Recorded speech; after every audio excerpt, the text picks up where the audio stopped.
How to delete shared post on Facebook.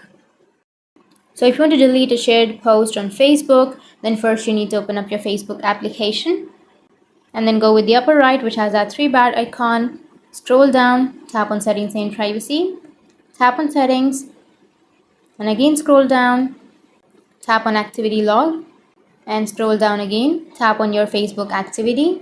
Go with post. Under post, you need to simply tap on the drop down bar, and here you will get the options. Simply choose the option of your post, photos and videos. And if you want to delete a shared post on Facebook or a single post, then you can simply go with the right side of that post that you would like to delete. So for example, I'll be choosing one. Go with the right side, which has that three dots. Tap on move to bin, and again tap on recycle bin. And after you move that image or post to the recycle bin, and after 30 days it will automatically delete that post. So that's how you can delete your shared post on Facebook. And if you have any questions, feel free to comment below. Thanks for watching.